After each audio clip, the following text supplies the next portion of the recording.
To the cloud. Okay. Welcome everybody. Good morning and good afternoon. This is the May 2nd edition of the KUDO community meeting.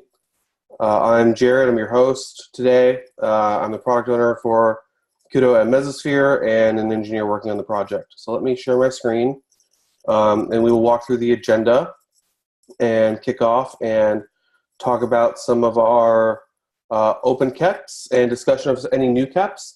We have an update on a few, as well as some people interested in work streams going on with the existing ones, and some priorities to start getting these merged. Additionally, I have a quick little update on the GitHub model that we're operating with, and then we'll do just a quick open discussion and wrap up. So actually, I put this in probably out of order. But one thing I wanted to talk about real quickly was we have set up GitHub projects, and I'm working on the documentation for this. I'm going to submit a PR to update the contributing steps. We're only operating in the KUDO project for now. You can't fully delete a project, so I decided to leave these open, but as this grows, we may expand out into multiple projects. But for now, we're just going to use the generalist KUDO one until it doesn't scale anymore. So the rough flow that I'm working on right now, and we can discuss it in the PR, is when a KEP is at an implementable state, that's when we'll start creating cards to start filling out a backlog. Now, these cards are just text. They may be very light like this. They could be very long, but what we need to do is get these to a point where they can be moved to ready for development. Once they're moved to ready to development, we'll convert it to an issue and fill out that issue and start doing a PR to fulfill that issue. And then from there, these are automated to move across as PRs and reviews start happening. So this card will audit the board until done. Does anyone have any questions on that? Any feedback on that? It'll be described more in detail in the PR for this, for contributing to MD, but I just want to give everyone a quick preview of what I was thinking with that. Going once, going twice, cool. Okay, so any other announcements, Fabi, any announcements that you have? Okay, cool. All right, so just to go into the some of the open KEPs here, I'm going to add one here. So I'm going to actually move it around a little bit. Fabi, if you wouldn't mind giving a quick update on the CLI update, I think that's actually probably more impacting than the dynamic CRDs update, given some of the moves that we talked about. So if you want to sure, absolutely. jump in, I'll stop sharing and hand it over to you. Cool. I don't know if I should share my screen. I have not much like to show, I think, on the screen, but there's a so what we discussed with Gerred, or what I discussed with Gerred yesterday, was we have a design doc for the generic CLI in which we discussed also the distribution of the CLI. We looked at, for instance, also how Helm and other projects are implementing their distribution, how things are hosted. So the conclusion that we have there, and that's been discussed there, is, and I will link that into that KUDO community meeting, the link to the design doc for everyone to find it, is that we use a Google Cloud Storage for the distribution of the package, and that we make the CLI tied in to work with it very, very closely. And that also requires us probably to come up with our own meta structure and overall structure for how a package should look like, what type of information do we need, and so forth. But that's all discussed in that design doc. And so what we do then is probably like this week and early next week, I'll work on the proposal and also show it to you in a week on next Thursday in the KUDO community meeting. I can show you there a little bit more. And we break it down into cards, and then we move it into the project for the CLI. I don't think we have anything added yet as a card in the CLI, but we will add there, or I will add there more items where everyone, not just I, can jump on and work on them. So also for the new people here in the call, if you want to contribute there for the CLI, feel free to reach out to me, or also see what the current status is on the on the project card and then claim ownership for one card, for instance. Yeah. That would be it in a high level. If there are more questions for CLI, feel free to ask them now in the KUDO channel or anytime later. Happy to answer them or get some inspiration from you. Again, I will link the CLI document in the KUDO community channel. If you don't have requests for it, just request access and you can read it. Yep, that would be it. Are there any questions for CLI or in that regard? Going once, going twice. Sold. Okay, thank you, Gerred. Yep. Okay, let me go back to the agenda here. I'll do a quick update. Myself and Ken have been working on, and Tom have been working on the application developer or the dynamic CRDs piece and trying to get to a very solidified plan over the coming next few sprints on the implementation there. So we ended up splitting it up into two sections. We realized that there is really for dynamic CRDs an application operator experience and a framework developer experience. So we ironed out what the plan for application operators is. We're really happy with the look of the CRDs that get generated for instances. So generating this out from whatever framework development language, you get a kind of MySQL, and you specify a version, and you specify different arguments. So we really like that. Right now we have this form where it's instance, and it looks a little bit different than this with an object reference, but what we did and what we worked on was getting to a point where we had the same, got to the same Go struct from an implementation detail perspective, the same struct that would work for both forms of this CRD.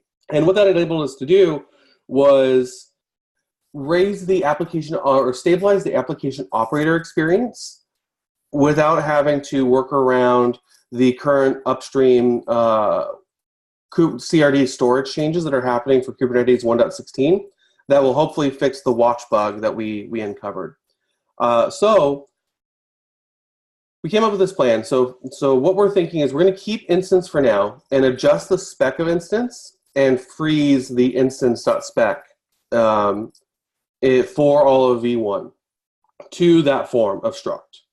And then from there, we're going to design all of our code for struct reuse between the instance and dynamic CRDs and design the CLI, put a package that the CLI, create a package that the CLI will use so that the CLI will currently generate out instance objects and then one day swap out for dynamic CRDs. And from the application developer experience perspective, for the CLI user, this doesn't change at all.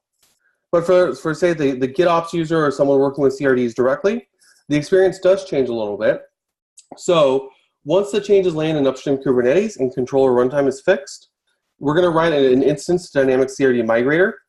Given that we have a struct, that's actually a really easy migrator to write because the shape of the YAML changes a little bit, but the actual data doesn't change at all. And then from there, we're going to create a mutated commission webhook or have an instance controller watch that looks for instances that are created and converts them to dynamic CRDs on the fly.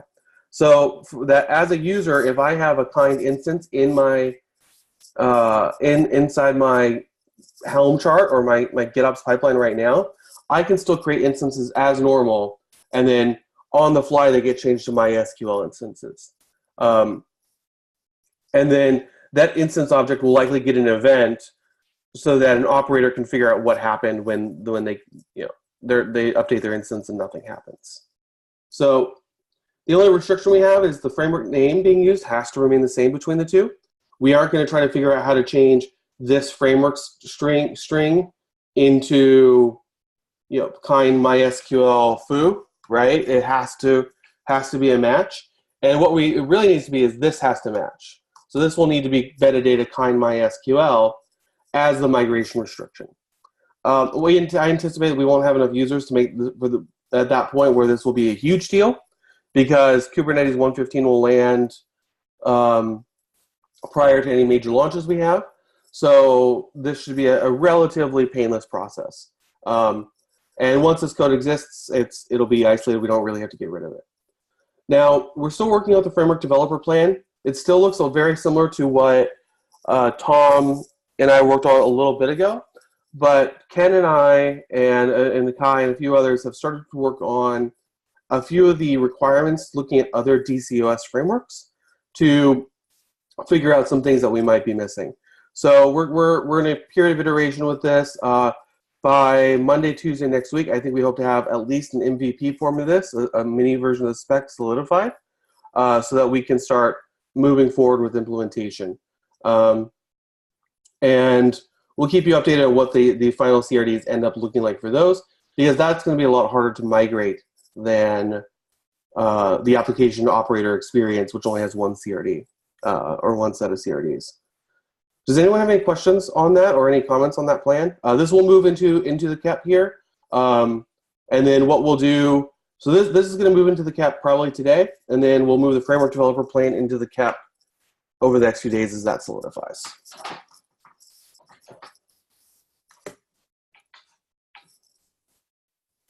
Okay, great. With that, I am going to turn it over. We're going to discuss a little bit on the skeleton generator. I approved the PR for that CAP. I like the motivation and goals. But there was we were discussing it yesterday, and it came up as a very important part from Kai mentioned it, and not to put him on the spotlight, but I know Kai and Denis are here, so I wanted to have a discussion around that skeleton generator. Here's the CAP for it. It's at a point where we have a summary and a motivation, and we just need to figure out some goals, non-goals, and get to the proposal, and work with Fabi to make sure that this is well integrated in with the CLI work going on. So I'll keep sharing, but I'll go over to open discussion on. Yeah, I think that's, that there is this other project to have one full service, like I think it's Kafka, right? Where you want to have like a service where you manage all the different scenarios, like I want to deploy, I want to scale, I want to upgrade, kind of. And I think this would help for this skeleton generator to have that project finished first, because, whenever you will start to discuss about the skeleton, you will probably miss a lot of the parts that you don't think about now. But as soon as you will have one example of one application that is written from A to Z, it's easier to think about the skeleton, in my opinion.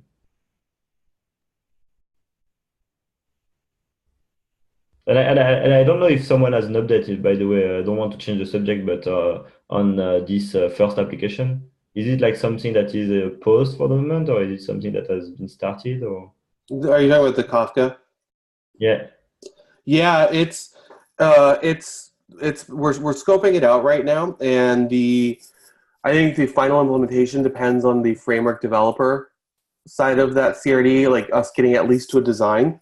Because what we're doing is, as we get close on a design, we actually try and go right out a framework in that language, and so we're iterating through a couple of those. So yes, whereas the story's begun, we haven't begun elevating all of the. Let me go to that CAP. We haven't started elevating all of the required features into that framework yet. Okay. But I don't know if you agree with me, but I think it would be good to go through the skeleton after we have like started to write that one, and we know how we want to write it, Yeah, I like that. So I'm okay with merging it as is, and then we'll start adding in the goals and the non-goals, because right now it's provisional, right? Yeah, we can start to flesh this out then as we go. Because my idea is that when you will start to do the Kafka one, I'll probably continue to work on the Redis one I started, just to try to apply the same things, because as soon as I think that when you will start to develop this Kafka framework, you will find a lot of missing features, and you will implement missing features, and then I will try to follow the same route, and then I will understand how we build the package from, like a real package, that can be upgraded and so on. And at that point, I think I will be comfortable to propose something for the skeleton. Then you can review. So I can take the ownership of that, but at the right time, let's say. That sounds good. Will you just renumber that to? We move out of Gerred. Will you rename that KEP7 and then I'll merge? Yeah. So also like the file name in it is right now draft, and under number it says draft, and then the date. That's just the KEP process. So before we merge, just make sure now that it's provisional, not accepted. I mean, Denis, that you just change that. You see there the name and the file name, the KEP number and the file name. Okay. So I just put 7, you said, right? Yep, 7. 0007.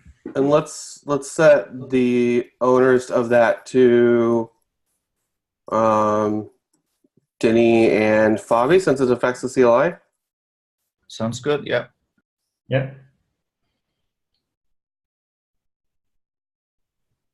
Could we talk through that at all, or do we want to be high level on just the document? We can talk through it. We can talk through it all. Well, what I would love to know or understand is what you envision, or Denny envisions with that. Like I see value in generating things that are going to be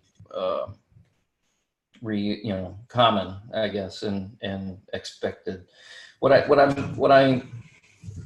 I'm not able to mentally grasp yet is it creating a template of something that a developer then copies and pastes into a verified segment of YAML, or is it actually making changes to a YAML file? I think it's more like creating some directory structure and some YAML files that you could expect someone to have to write to have a production ready framework, and then they can delete what they don't want. But let's say you should have an instance that is created when you deploy your framework. So you have to have I don't know, a stateful set and services and PVC, and then you would have another for update, and then you would have another for upgrade, and you would have these basic YAML that are not really probably not ready to use. If you try to compile, it doesn't compile, let's say. But a little bit when I started to develop long time ago, I was playing with Ruby on Rails, and you were starting a Ruby on Rails project, and basically that was giving you a good skeleton to start with, and also the benefit is that you get naming conventions. Because if everyone starts with the skeleton, then everyone kind of follows the same naming convention for the name of a service or the name of a PVC or the name of, and it makes everything easier for people to, modify others or participate to other frameworks or whatever. Yeah, thanks for syncing your mental model. I have experience with the same kind of tool set, so that makes sense. The part that is challenging, and it also seems like value add, like there's a consistent set of things that you're going to want to do. The part that challenges me is if you were to modify what in our current CRDs is what you would need to modify, it is the thing that is most challenging. It's YAML inside of YAML that we'll see. We'll see. It's a great idea. Right now it's provisional. I just wanted to get a feel for whether this was going to generate something inside of existing files that would be used by the framework, or whether it would be kind of a template for a developer to get started with. So. But you're right, it's not clear either for me. That's why I want to be able to play with kind of the final structure about how you build a framework.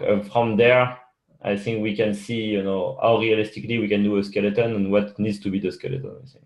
Yeah, awesome. So maybe then that's the getting that framework developer experience is probably our highest priority internally for us, so that we can at least commit to that and start moving everything else along, because I think we have a couple forms of that now, and each of them have some downsides, right? But we just need to get happy with one of them. There was one more cap I wanted to discuss, and that was previous values in update plans. There's some comments here and some movement on this.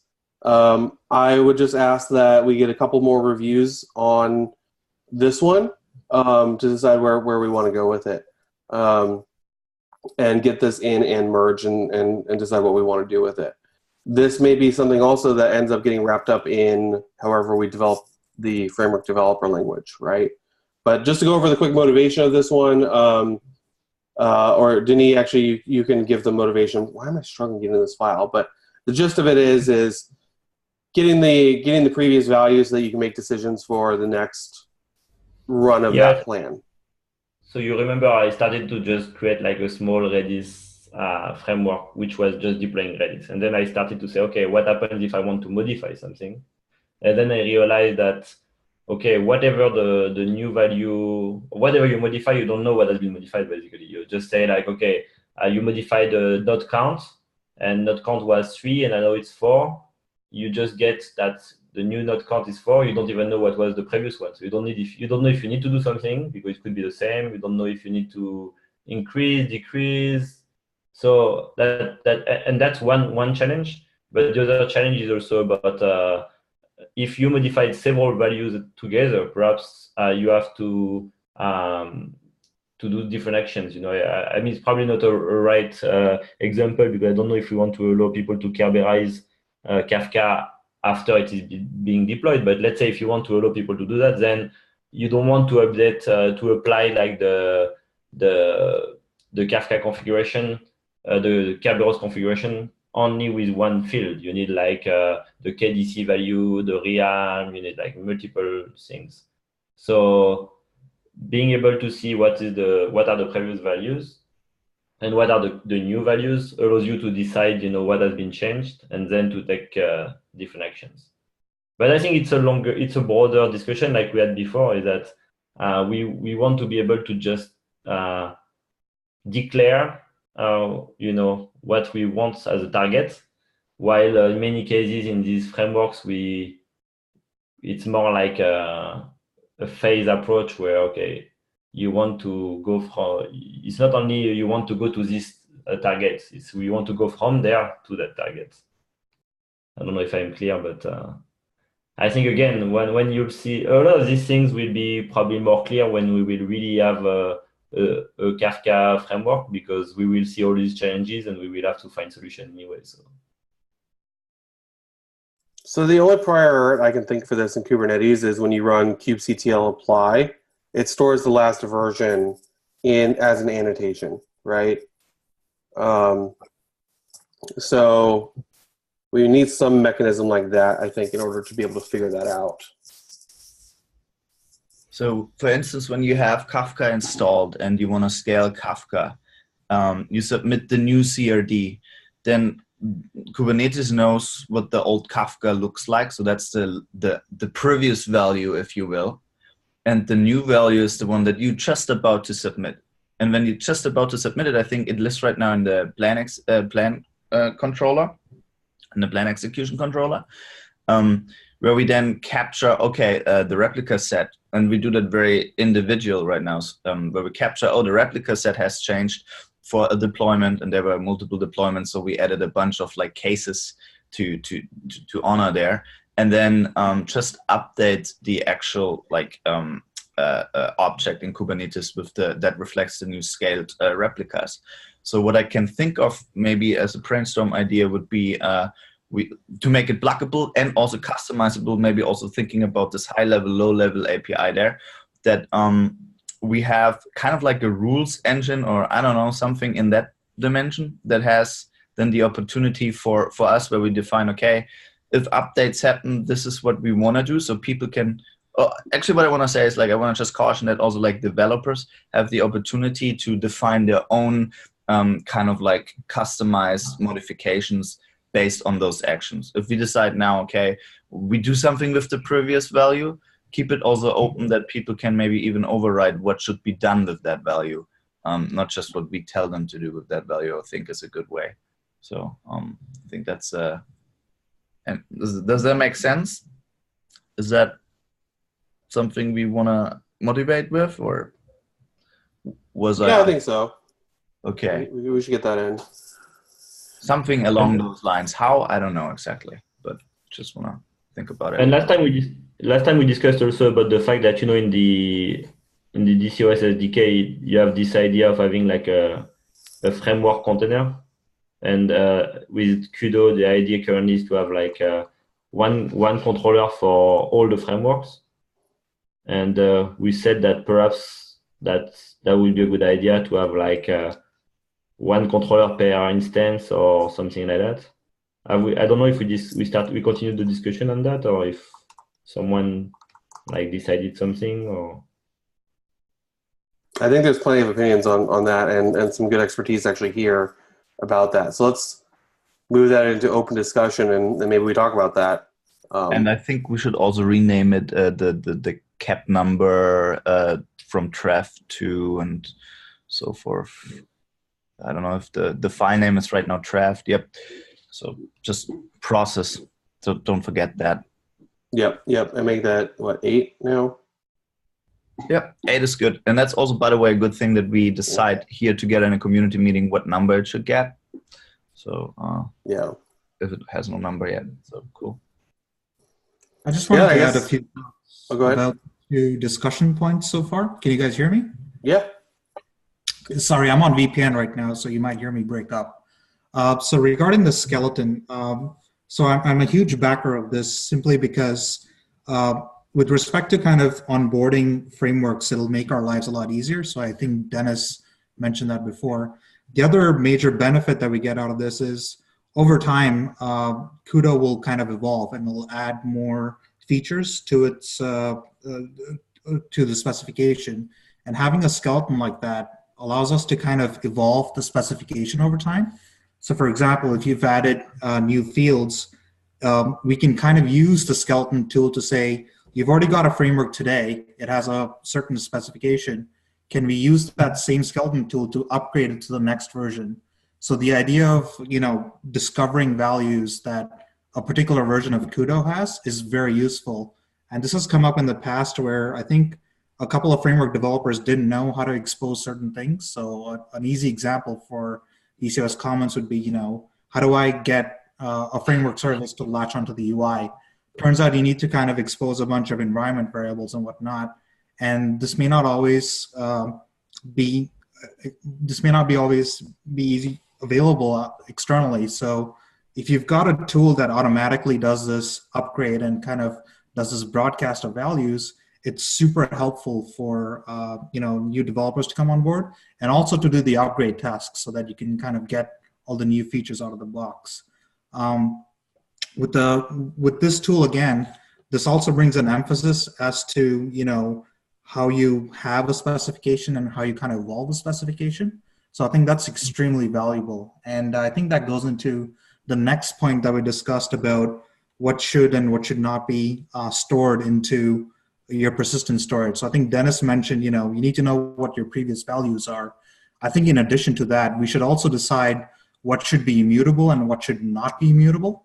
So it's not always the case that you should allow everything to be changed after you've deployed a service. In the DCOS Commons SDK, for example, a good example of this is where a framework developer can go off and he can deploy a whole bunch of pods with an elevated user, for example, root. And I think in certain cases, what they've done is they've tried to go back and retroactively change the spec to move down to a less elevated user, such as nobody. Now, this doesn't work because if you've already deployed pods with the root user, you can't go back and change it to a nobody user because it's a lower level privilege. And that kind of causes issues when you go off and deploy. So that's just an example of certain parts of the specification that you might want to basically burn into stone once you've done a deployment, whereas other parts of the specification which you might want to have flexible. So things like horizontal scaling, you would like to have that become flexible, but there are probably other parts of the specification where you might want to kind of make that immutable. So that's something that we might want to look into. But in general, I'm a huge proponent of both of these caps. Will you take and add the those to the goals on the skeleton cap once we get that merged in?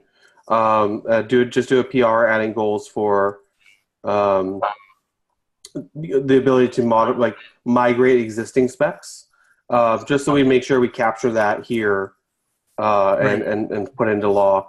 The other thing I'd say to that, on the immutable mutable, is we actually have a wider need for that too, because for like validation and validation hooks in general. Because, for example, a quorum-based service is going to have an even number of values as well, right? And then additionally, odd number, but yes. Yeah, I'm sorry. Yeah, too early. I'm going to start saying left instead of right now when I go take turns. Additionally, things like if we were to encode a Kafka topic as a CRD, the partitions can only increase, they can't decrease, right? And we need to be able to capture that case where you can't do things that will obviously break the system as well once you start moving into application level operations. So I think that might be its own actual work stream, its own actual cap. So I think maybe we make a note to once we get the framework developer stuff ironed out, we create a general validation cap so that we can capture and start iterating on that work stream as well. Well, the question for that is also like with this Kafka example there, how would that impact the CLI? Is that something that the CLI should be aware of, or do we want the app developer to have that somehow packaged in there while they develop the app that goes then along also with the skeleton? Is there a question to or a note for that? Yeah. Well, let's make sure. Yeah, let's capture that in the cap too. Yeah. The interesting thing there is, depending on the implementation, it's going to either synchronously kick you out if it's a validation hook, right? Or it's going to asynchronously error if it's KUDO itself validating it, right? So that there's a huge difference in how the CLI will react depending on that implementation. I mean, one way if we do validation hooks, just idea would be like every framework should also come with its own validation hook, kind of. So and that's been written in by the app developer maybe or so. But one thing that keeps me busy now when you said that, Kai, was in DCOS we cannot downgrade. It's not immutable. If you deploy it with root, you cannot deploy it with nobody. I always feel like it should be the other way around, because that root has access to nobody, but nobody doesn't have access to root. So if you deployed something with nobody, changing it to root, that shouldn't work. But from changing it from root to nobody, that should kind of work. I don't know. But it depends on how files are written, right? If it's writing out files to a PVC with a different. Yeah, I was just thinking of the hierarchy and who has more rights, and then that was just where I tried to. Right. So that gets into things like reliability, right? So you're right that we should be able to go from one direction to the other. But I mean, is that a safe operation that we want to support as well? Yep. And what are like all the implications to all the downstream components? So think about, for example, where somebody uses persistent volumes. So there's many different types of persistent volume adapters for Kubernetes. And do all of them kind of support this kind of operation? So you could have a case where, for example, Azure doesn't support it, but AWS would, or something like that. So you can run into very nitty-gritty downstream kind of issues that you'll just filter out if you just disallow this upfront. And maybe we can open this up down the line if it's absolutely required. Yeah, I mean, what I see a little bit on the horizon is there like a RBAC or security cap that talks more about how we handle access permissions and service accounts and all kinds of stuff within KUDO. Yeah, but yeah.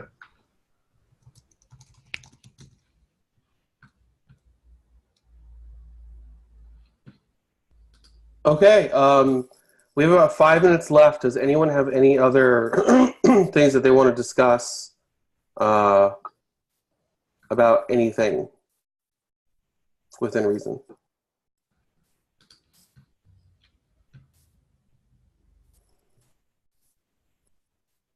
Okay. With that, then we'll give everyone 5 minutes back, and I filled in some of the agenda notes here. There's probably a bit more to start filling in. I think there's a couple action items here, and then we can get these merged in and officialized. And then by next week, I plan on having the big update on our framework developer experience and hopefully get that moved into an implementable, well, no, plan on getting that into an implementable state so that we can start developing in earnest. Or maybe, hopefully even before the meeting, we'll have it implementable. So with that, and if no one else has any other business, going once, going twice, great. Everyone can have 4 minutes back, and I want to thank everyone for attending, and have a great rest of your weekend. Thank you. Bye, guys. Bye. Thank you. Bye.